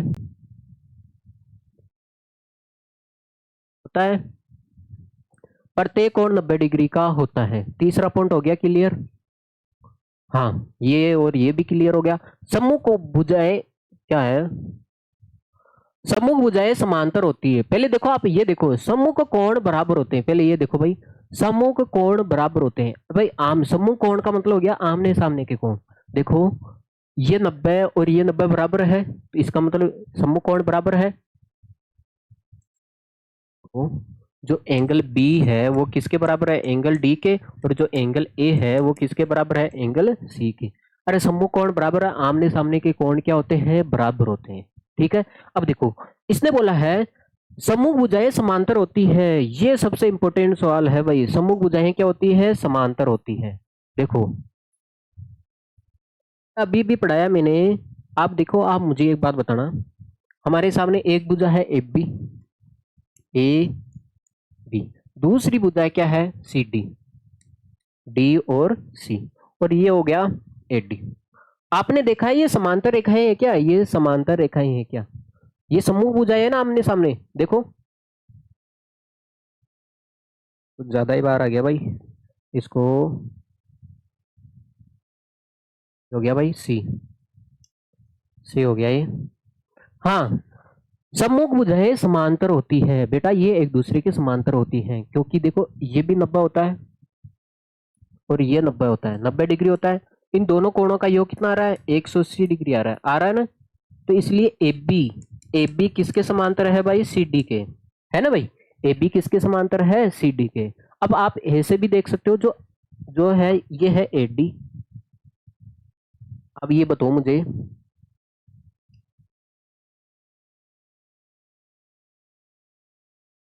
ए और ये सम्मुख भुजाएं है भाई, ए डी और बी सी भी क्या है? सम्मुख भुजाएं है। ये भी समांतर है, क्यों? देखो देखिए आप लोग, ये भी 90 डिग्री का होता है और ये भी क्या होता है? 90 डिग्री का होता है। आपने देखा है दोनों कोणों का योग कितना हो रहा है? 180 डिग्री हो रहा है, आ रहा है ना 180 डिग्री। तो इसलिए दो दो समांतर रेखाएं कब होती है? जब इनके अंतःकोणों का योग कितना हो? 180 डिग्री हो। इसका मतलब है समूह भुजाएं भी क्या होती है? समांतर होती है। ये लिखा है मैंने, तो 3 बारी प्रैक्टिस करोगे तो हो जाएगा। जो एडी है, ये एडी किसके समांतर होगा भाई? जो ये एडी है वो किसके समांतर होगा? बीसी की। मतलब ये रेखाएं कभी भी एक दूसरे को नहीं काटेगी। अरे ये और ये नहीं काटेगी, और ए बी और सी डी एक दूसरे को नहीं काटेगी, क्योंकि ये क्या है? समांतर है। आ गया बात समझ में? विकर्ण बराबर लंबाई के होते हैं भाई, विकर्ण भी क्या होंगे? बराबर लंबाई के होंगे। आप जैसे मान लेते हैं कोई चतुर्भुज है, जैसे मान लेते हैं कोई चतुर्भुज है, इसमें विकर्ण की लंबाइयां बराबर होगी। वर्ग के विकर्ण की लंबाइयां क्या होती है? बराबर होती है। जैसे मैंने एक वर्ग बना दिया। अगर ये विकर्ण बेटा 5 सेमी है और ये विकर्ण देखो ए बी सी और डी, अरे सी डी इधर लिख दिया क्या? क्रम से लिखना होता है भाई, सी और डी। अरे जो ए सी विकर्ण है वो किसके बराबर होगा? बी डी के। अरे ठीक है, अगर ए सी 5 है, 5 सेमी है ए सी, तो बी डी भी कितना होगा? 5 सेमी ही होगा। ठीक है, बी डी है वो मैं समझो, ये जल्दीबाजी में हो रखा है ऐसे, बी डी। हाँ, तो जो विकर्ण की लंबाई है क्या होगी? बराबर होगी। अब दूसरा, विकर्ण एक दूसरे को समद्वि विभाजित करते हैं। समद्वि विभाजित का मतलब हो गया, अगर मान लेते हैं एक विकर्ण, मान लेते हैं ये ए सी 10 सेमी का है। कितने सेमी का भाई? ए सी 10 सेमी का है। तो जो दूसरा विकर्ण जाएगा ना ऐसे, वो इसको बराबर भागों में बांट देगा। बराबर भागों में, इसका मतलब ये इधर 5 हो जाएगा और इधर क्या हो जाएगा? 5 हो जाएगा। आगे बस में, तो इसलिए एक विकर्ण होता है जो दूसरे विकर्ण को क्या करता है? बराबर 2 हिस्सों में काट देता है। इसी प्रकार देखो, मान लेते हैं दूसरा डायग्राम बना देता हूं। मान लेते हैं ये विकर्ण, भाई विकर्ण की लंबाई जाहिर सी बात है बराबर होगी, ये भी 10 होगा। भाई ये ए सी 10 है तो ये बी डी भी क्या होगा? 10 होगा, क्योंकि मैं अभी भी पढ़ाया मैंने, विकर्ण की लंबाई क्या होती है? बराबर होती है। तो मान लेते हैं ये 10 सेमी है, जो ये दूसरा वाला विकर्ण जाएगा, ये वाला जाएगा विकर्ण, तो इसको बराबर भागों में बांट देगा, इधर 5 और इधर 5। और आगे बात में, तो विकर्ण एक दूसरे को बराबर भागों में बांटते हैं। अब तीसरी बात देखो, आगे आगे समझो आप, आगे समझो इसको। आगे देखो, विकर्ण एक दूसरे पर क्या होते हैं? लंबवत। लंबवत का मतलब, लंबवत रेखाएं देखी क्या आपने? एक रेखा के ऊपर बिल्कुल सीधी दूसरी रेखा खड़ी हो, बिल्कुल सीधी रेखा क्या हो? खड़ी हो। अरे जमीन के ऊपर पोल खड़ा होता है, लंबवत का मतलब हो इधर भी 90 डिग्री बनाएगा और इधर भी 90 डिग्री बनाएगा। इसका मतलब है, जो आपके सामने एक वर्ग आता है, वर्ग आता है, इसके जो विकर्ण है, ये विकर्ण है, इसके ऊपर जो दूसरा विकर्ण आ रहा है वो क्या होगा? इसके ऊपर बिल्कुल लंबवत होगा। बिल्कुल क्या होगा? लंबवत होगा। ठीक है, बिल्कुल सीधा खड़ा होता है। आगे बस में, एक विकर्ण दूसरे के ऊपर क्या होता है? लंबवत होता है। इतनी बात ध्यान रखोगे। जैसे मान लेते हैं, मैं ये विकर्ण ले लेता हूं, इसमें ये जो दूसरा वाला विकर्ण है ये क्या होगा? लंबवत खड़ा होगा, 90 डिग्री बनाएगा, इधर भी और इधर भी। ठीक है, तो इसका मतलब आप समझ गए, विकर्ण एक दूसरे के ऊपर क्या होते हैं? लंबवत होते हैं। वर्ग का परिमाप तो आपको निकालना आता होगा, वर्ग का 4 इंटू भुजा। वर्ग का क्षेत्रफल कैसे निकालते हैं? भुजा इंटू भुजा। ठीक है, ज्यादा टाइम नहीं लेंगे। और इसका एक नया फॉर्मूला भी है भाई, 1/2 विकर्ण का स्क्वायर। जो विकर्ण है इसका स्क्वायर कर दो, फिर उसको मैं आधा कर दूं। ठीक है, अगर विकर्ण दे रखा है, मैंने बोल दूं आपको, एक विकर्ण है, एक विकर्ण है 4 है, वर्ग का विकर्ण दे दिया मैंने, ठीक है, डायगोनल्स दे दिए 4। तो मैंने बोल दिया आपको इसका क्षेत्रफल निकालो। तो कैसे निकालोगे भाई, 1/2 गुणा, यहाँ पे विकर्ण की जगह आप 4 रख दो, 4 का स्क्वायर करोगे तो कितना जाएगा 16, 16 को आप 1 से करोगे तो 16/2 कितना जाएगा भाई 8, 8 सेमी, यहाँ पे सेमी में दे दिया मैंने, ठीक है। तो विकर्ण निकालने का देखो क्षेत्रफल, वर्ग का क्षेत्रफल निकालने का दो फॉर्मूला होता है, एक तो भुजा को भुजा से गुणा कर दो, भुजा देर की तो भुजा से गुणा कर दो, अगर विकर्ण देर का है तो भुजा, भुजा तो है ही नहीं, तो आप ये थोड़ी फॉर्मूला लगाओगे, तो ये लगाओगे। तो विकर्ण का आप स्क्वायर कर दो, तो 4 का स्क्वायर करोगे 16, और 16 का क्या कर दो आधा, कितना आएगा 8, ठीक है। ये हो गया आपके सामने। अब देखो आप, वर्ग का विकर्ण निकालने का फॉर्मूला होता है भुजा को √2 से गुणा कर देते हैं। जैसे मान लेते हैं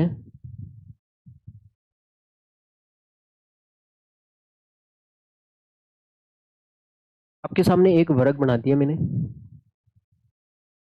इसकी भुजा दे दी मैंने 5 4 6 सेमी दे दी, ये भुजा 6 है और ये 6 है।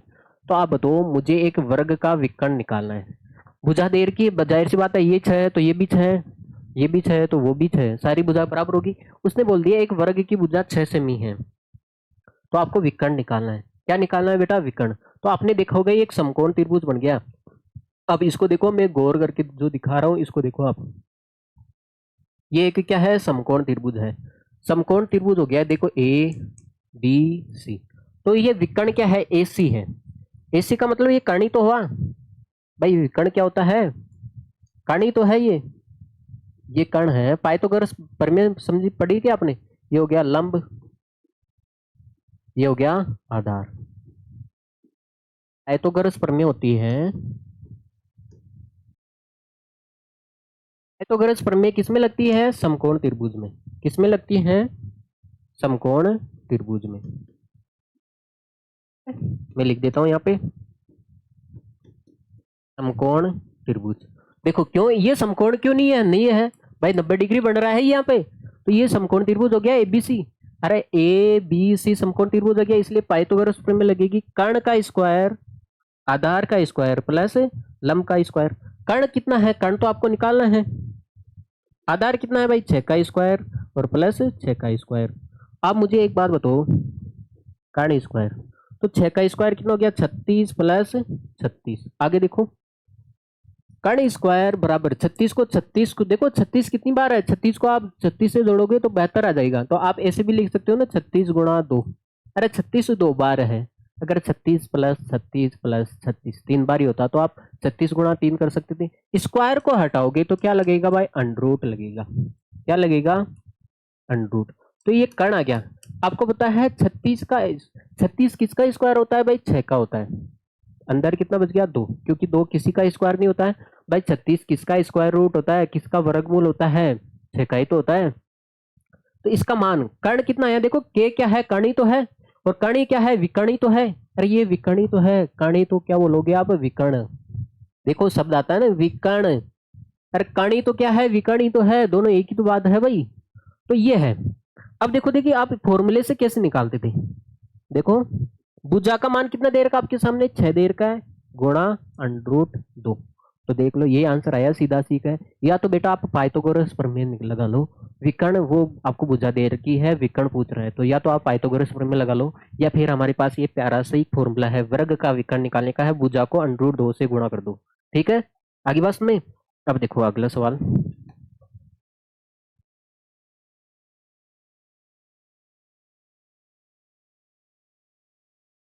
अगली बात देखो, आप बोलते हो ना वर्ग को आयती कहा जाता है, देखो वर्ग को क्या क्या कह सकते हो, वर्ग को आप एक समांतर चतुर्भुज कह सकते हो, वर्ग को आप वर्ग बोलो चाहे समांतर चतुर्भुज बोलो बात एक ही है। इसको आप समचतुर्भुज भी बोल सकते हो, ये पढ़ेंगे हम। अरे इसको आप आयत भी बोल सकते हो। आपसे पूछा जाता है वर्ग एक आयत है क्या, हाँ है। आपसे ये भी पूछा जा सकता है वर्ग क्या एक समांतर चतुर्भुज है क्या, है भाई। वर्ग एक समचतुर्भुज है क्या, है। तो वर्ग को किस किस नामों से जाना जा सकता है, समांतर चतुर्भुज, समचतुर्भुज और एक आयत। आगे बात में, ठीक है, इसको भाई नोट कर लिया जाए।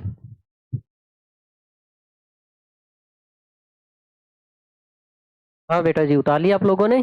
देखो देखिए आगे बढ़ते हैं अब, ठीक है। हाँ, अब देखो, अब हम रेक्टेंगल आयत के बारे में पढ़ लेते हैं। तो पहले मैं एक रेक्टेंगल बना लेता हूँ, तो आसान रहेगा हमारे काम आसान रहेगा। तो आपके सामने मैं इस प्रकार का रेक्टेंगल बना दिया, आयत। ये रहा आयत।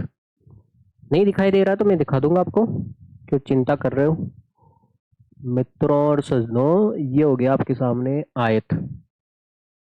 आयत के बारे में आपने खूब सुना होगा, पढ़ा भी होगा, जानते हो इस प्राणी को। हाँ, आयत की सम्मुख भुजाएं बराबर होती है। आप बोलते हो आमने सामने की भुजाएं बराबर होती, ये भुजा जितनी होगी वही भुजा उतनी होगी, तो ये भुजा जितनी होगी वह भुजा इतनी होगी। इसका मतलब हो गया ए बी सी और डी। इसका मतलब है जो ए बी है, ए बी की सम्मुख भुजा कौन सी है, ए बी के सामने वाली, ये सी डी है, ये दोनों बराबर होगी। और जो ए डी है, ए डी के सामने वाली भुजा कौन सी है, बी सी, ये बी सी बराबर होगी। और प्रत्येक कोण 90 डिग्री का होता है। जाहिर सी बात है, सारे के सारे कोण कितने डिग्री के होते हैं भाई, 90 डिग्री के होते हैं।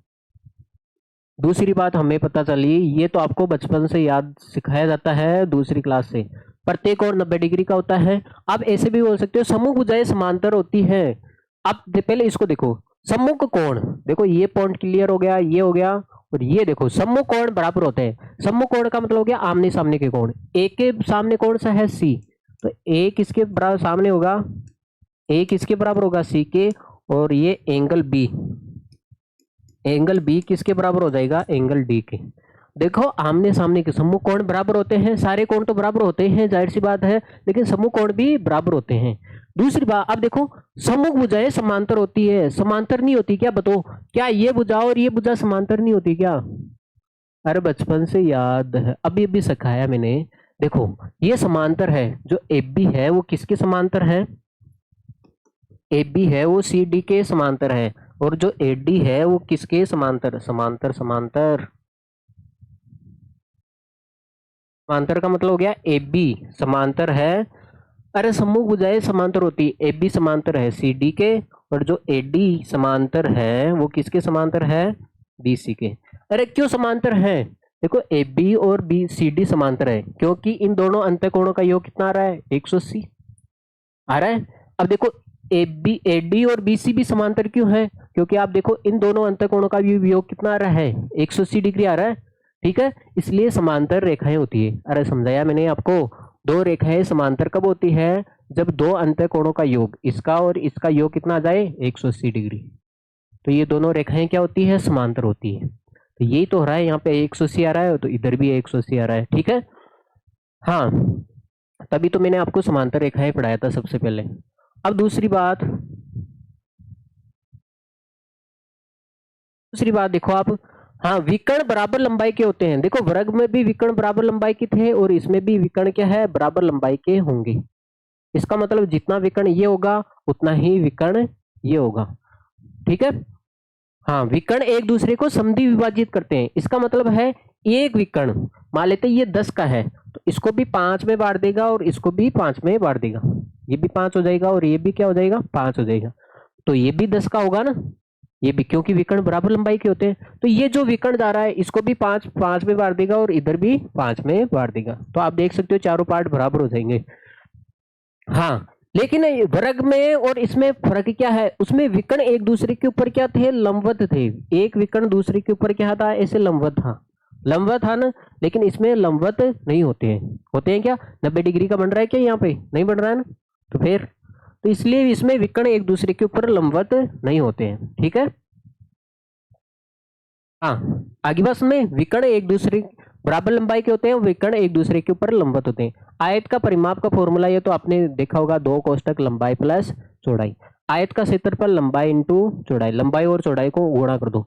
आयत का विकर्ण कैसे करते हैं, लंबाई का स्क्वायर कर दो और चौड़ाई का स्क्वायर कर दो, अरे इसका अंडर ले लो। आप फॉर्मूला याद रख लो, बस मान ही तो रखना है, ठीक है भाई। वैसे क्लास ज्यादा बड़ी होगी इसलिए हम ज्यादा नहीं खींचेंगे। तो यह आयत का विकर्ण का फॉर्मूला निकालने का फॉर्मूला है लंबाई और चौड़ाई। जैसे मान लेते हैं इसकी लंबाई आपके सामने 6 दे रखी है, लंबाई मान लेते हैं 8 दे रखी है, चौड़ाई 6 दे रखी है। तो इसका विकर्ण कैसे निकालोगे, जो ये विकर्ण है ये कैसे निकालोगे? मान लेते कोई चतुर्भुज है आपके सामने,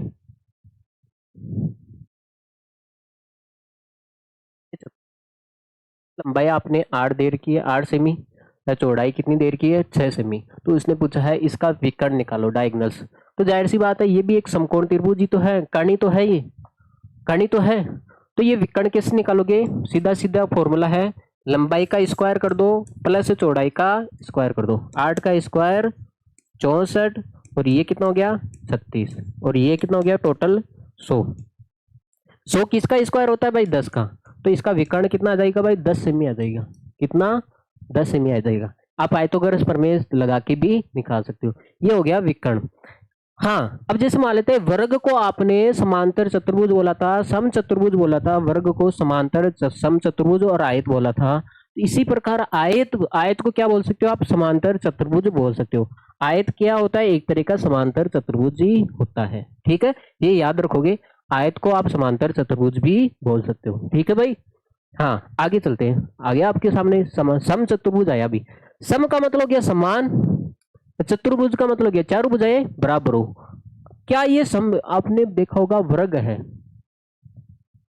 तो आपने सम चतुर्भुज बोला है ना, क्योंकि इसकी चारों भुजाएं क्या है? बराबर है, इसलिए ये सम चतुर्भुज है। आपने देखा होगा, जैसे मान लेते हैं कोई ऐसा है, आप ऐसे मत बोल देना।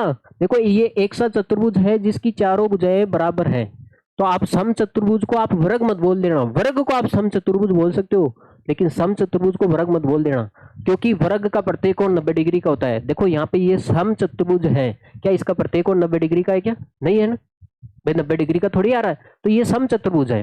अब देखो सम चतुर्भुज सभी भुजाएं बराबर लंबाई की होती है। सम का मतलब क्या? समान। भुजाएं का मतलब भुजाएं, तो सभी भुजाएं क्या होगी? बराबर लंबाई की होगी। अब देखो, देखिए समूह भुजाएं बराबर लंबाई की होती है। देखो सभी भुजाएं भी बराबर लंबाई की होगी। देखो और मान लेते हैं 5 है तो ये भी 5, ये भी 5 और ये भी 5, और इसने बोला है समूह भुजाएं भी बराबर होती है। ये 5 है तो ये भी 5, इसके सामने वाली 5 है तो ये भी 5। ठीक है, तो ये बात है भाई, समूह भुजाएं बराबर लंबाई की होती है और समूह कोण बराबर होते हैं। अरे को समूह भुजाएं समांतर होती है, ये भूल गए। अरे इसकी समूह भुजाएं भी क्या होती है? समांतर होती है। आपने वर्ग देखा है, आयत देखा है, ये सम चतुर्भुज है, इसकी भी तीनों की तीनों चतुर्भुजों की सम्मुख भुजाएं क्या होती है? समांतर होती हैं, क्योंकि ये कोण और ये कोण, इस दोनों कोणों का योग यहाँ पे 180 आता है। आगे बस में जैसे मान लेते हैं, मैं आपको बताए देता हूँ। जैसे मान लेते हैं ये 120 है, तो ये कितना हो जाएगा? 60। ये 60 है तो ये भी 60, क्योंकि इसके सम्मुख कोण भी बराबर होते हैं। ये 120 है तो ये भी 120। इसको 60 कर लेता हूँ मैं। देखो देखिए कैसे हो गया 60। देखो, हाँ देखो अभी भी पढ़ा आपने, सम्मुख कोण बराबर होते हैं। सम्मुख कोण क्या होते हैं? बराबर होते हैं। अगर ये 60 है तो ये भी 60 होगा, ये 120 है तो ये भी 120 होगा। अब देखो ये समांतर भुजाएं, जो सम्मुख भुजाएं हैं वो समांतर भी होती हैं। देखो ये सम्मुख भुजाएं समांतर होती है। कैसे? क्योंकि दोनों अंतःकोणों का योग कितना आ रहा है? 180 आ रहा है। आ रहा है ना भाई? इसलिए जो ए बी है वो किसके समांतर हो जाएगा? सी डी के। और देखो इसका और इसका योग करोगे, इसका भी 180 आ रहा है भाई। देखो इन दोनों का कितना आ रहा है? 180। इसलिए ये रेखा और ये रेखा भी क्या होती है? समांतर होती है। इसलिए जो एडी है वो किसके समांतर होता है? बीसी के। इसलिए सम्मुख भुजाएं भी क्या होती है? इसमें समांतर होती है। और विकर्ण एक दूसरे को समद्वि विभाजित करते हैं। अरे विकर्ण आपने वर्ग में भी देखा है, आयत में भी देखा है, और इसमें भी देखा आपने समचतुर्भुज में विकर्ण एक दूसरे को बराबर भागों में काट देते हैं और विकर्ण एक दूसरे के ऊपर लंबवत होते हैं। समचतुर्भुज में विकर्ण एक दूसरे के ऊपर क्या होते हैं? लंबवत होते हैं। जैसे मान लेते हैं ये एक कोई समचतुर्भुज है, वर्ग एक समचतुर्भुज ही तो है। इसमें आप ये विकर्ण खींचोगे और ये दूसरा वाला विकर्ण खींचोगे, ये एक दूसरे के क्या होते हैं? लंबवत होते हैं। लेकिन आयत में विकर्ण एक दूसरे के ऊपर लंबवत नहीं होते हैं, लेकिन यहाँ पे विकर्ण एक दूसरे के ऊपर क्या होते हैं? लंबवत होते हैं। समचतुर्भुज का परिमाप, अरे 4 इंटू भुजा, क्योंकि वर्ग का परिमाप कैसे निकालते हो? 4 इंटू भुजा ही तो निकालते हो। और समचतुर्भुज का क्षेत्रफल कैसे निकालते हो? विकर्णों का गुणनफल। समचतुर्भुज का अगर क्षेत्रफल निकालना है तो दोनों विकर्ण पता होना चाहिए आपको, तब आप जाके इसका क्षेत्रफल निकाल सकते हो। ठीक है, जैसे मान लेते हैं कोई एक समचतुर्भुज है, दे दिया मैंने आपको।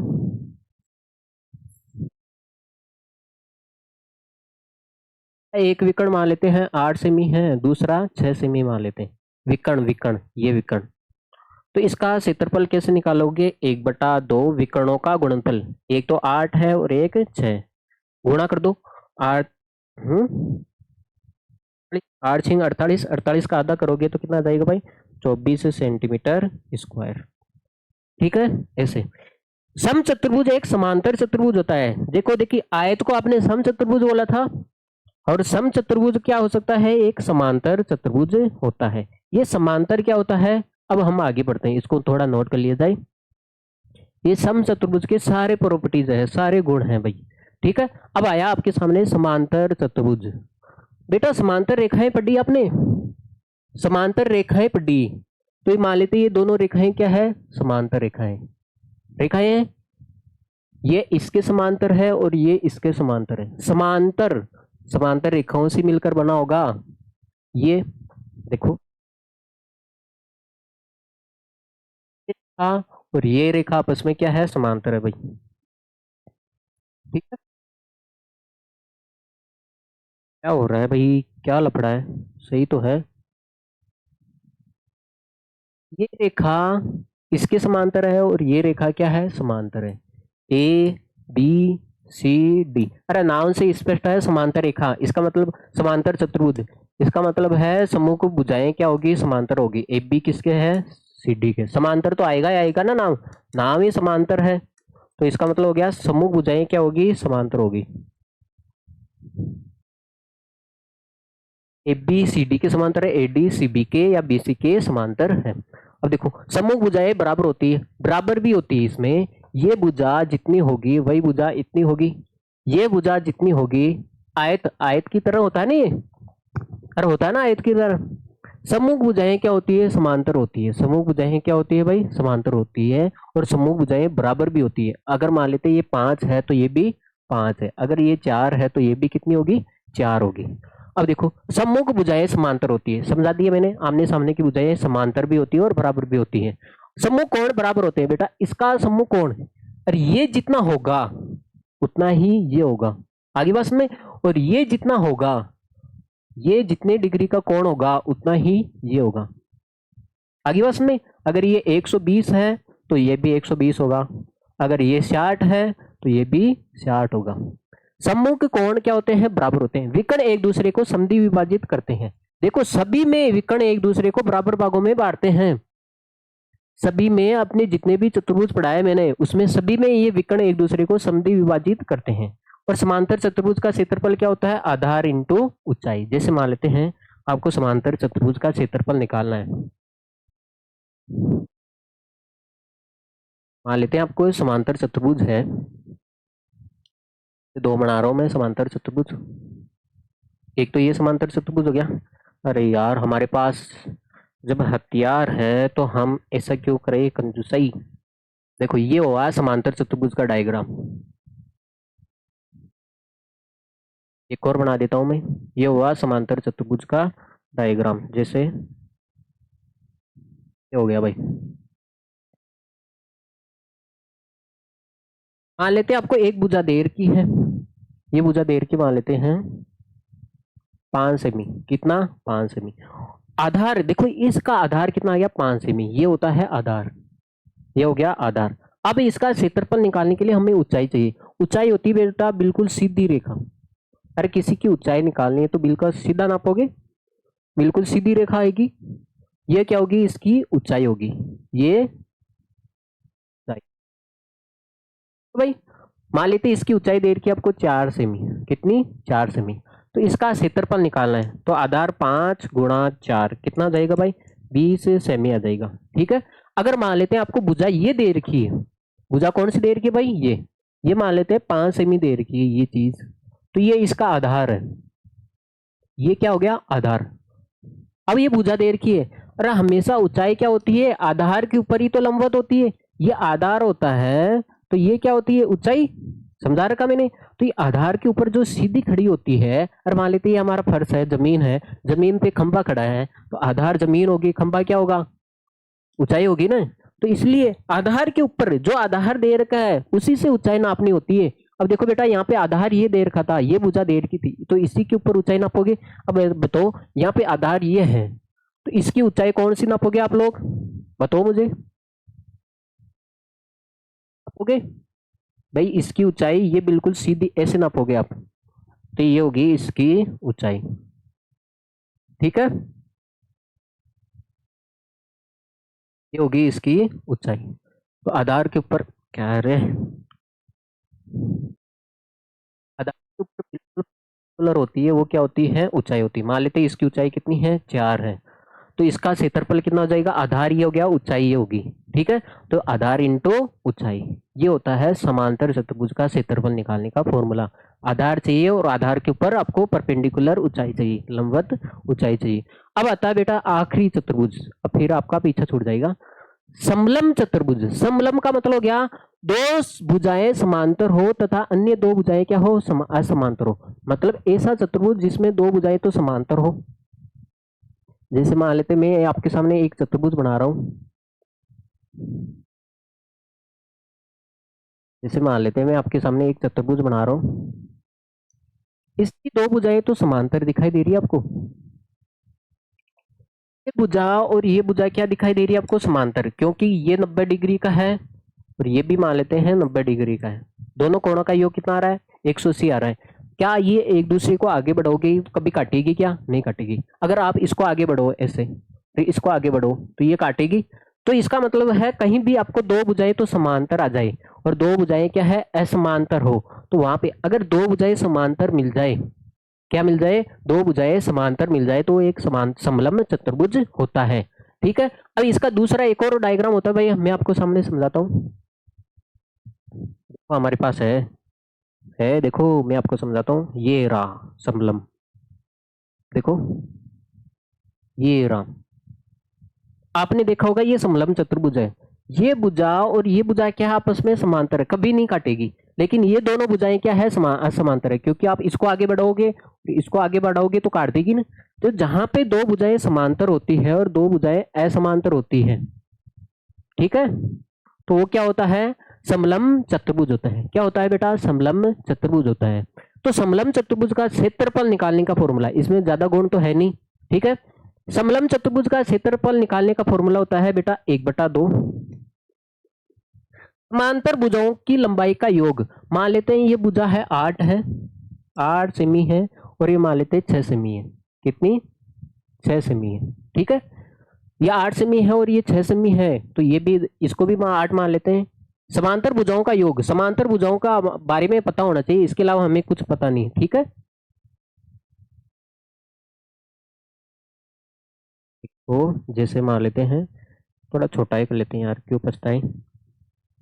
मान लेते हैं ये भुजा 8 सेमी है बेटा, और ये भी भुजा कितनी है, 6 सेमी, क्योंकि छोटी होगी नहीं है तो 6 सेमी है। ये भुजा 8 मान लेते हैं, 8 सेमी और 6 सेमी। अरे इसमें हमें समांतर भुजाओं से मतलब है, दो भुजाओं से हमें कोई मतलब नहीं है। ठीक है, तो समांतर भुजाओं का योग, तो समांतर भुजाओं का योग कर दो, 8 + 6 गुणा समांतर भुजाओं की लंबवत दूरी। अरे समांतर भुजाएं हैं, इसकी बीच की दूरी कौन सी होगी, लंबवत। अरे दोनों की बीच की दूरी यही तो होगी, अरे ये होगी, अरे दोनों की बीच की दूरी यही तो होगी, ये बोलो चाहे ये बोलो, दोनों सेम ही तो है। अरे बेटा आपको समांतर भुजाएं दे रखी है और दोनों की बीच की दूरी मान लेते हैं 4 सेमी दे रखी है। कितनी देर की है, 4 सेमी, तो इसको 4 से गुणा करोगे तो इसका क्षेत्रफल कितना जाएगा भाई, 1/2 गुणा ये 8 और 6 14 गुणा 4। देखो 2 4 को 7 को काट, 7 बार काट देगा ना 14 को, और 7 चौक 28 सेमी स्क्वायर आ जाएगा। आपको क्या चाहिए, दो समांतर रेखाएं, उनकी दो समांतर रेखाओं की लंबाई चाहिए और इनकी बीच की दूरी। इन दोनों की बीच की दूरी कौन सी होगी, इसकी हाइट, दोनों की बीच की दूरी ये चाहिए हमें, ये मान लेते हैं 4 सेमी। ठीक है, तो आपको दे देगा, वो आपको पहले ही दे देगा, दो समांतर रेखा है, एक तो 6 और एक क्या है 8 है, और उनकी बीच की दूरी 4 है, तो आपको समांतर चतुर्भुज का क्षेत्रफल निकालिए। तो कैसे निकालोगे, 1/2 समांतर रेखाओं का योग, जो समांतर भुजाएं हैं उसकी लंबाई का योग, जो 6 8 14, और इंटू, देखो समांतर भुजाओं की लंबाई का योग गुणा समांतर भुजाओं की लंबवत दूरी, बीच की दूरी, जो बीच की दूरी होगी समांतर भुजाओं की लंबवत दूरी, बीच की, यहाँ पे लिखो भाई बीच की लंबवत दूरी, समांतर भुजाओं की बीच की लंबवत दूरी, समांतर भुजाएं बीच की लंबवत दूरी। आगे बात समझ। तो ये होता है बेटा समलंब चतुर्भुज। समलंब चतुर्भुज किसे कहते हैं? यदि दो भुजाएं समांतर हो और दो अन्य दो भुजाएं क्या हो, असमांतर हो, वो क्या कहलाएगी? समलंब चतुर्भुज। तो इसका एक तो ये डायग्राम देखने को मिलेगा और एक ये डायग्राम देखने को मिलेगा, मतलब ऐसा डायग्राम देखने को मिलेगा आपको। दो डायग्राम आते हैं इसके ऐसे, ठीक है। ये दोनों रेखाएं इसमें समांतर होती है, आगे बात सुने। और इसकी हाइट ये होगी, बीच की दूरी, दो रेखाओं की बीच की दूरी बिल्कुल सीधी होती है ना भाई, तो ये होता है, ठीक है भाई। आगे चलते हैं हम। तो बेटा आज का आपका बहुत प्यारा सिक्स सेक्शन था, बहुत लंबा भी चला है। तो भाई मैं पढ़ा सकता हूँ। कितने घंटे हो गए भाई? मान लेते हैं 1 घंटे और 20 मिनट की क्लास होगी, 20-21 तक जाएगी ये। हाँ तो आपको बैठे बैठे में लेने जोर आ रहा है क्या? तो आप इसको, भाई इतनी मेहनत की है तो आप इसको लाइक करके भी जाओगे और इसको शेयर भी करके जाओगे, ठीक है। आगे बात में, तो इसको लाइक भी करोगे आप, शेयर भी करोगे और सब्सक्राइब भी करोगे। हाँ ओके, तो आपकी पिक्चर का दी एंड होता है। अब हम अच्छे से अगली क्लास में मिलेंगे, ठीक है बेटा। Okay bye. हाँ ध्यान रखना है आपको, रेगुलरिटी रखनी है। क्या? Regularity. Okay bye, see you.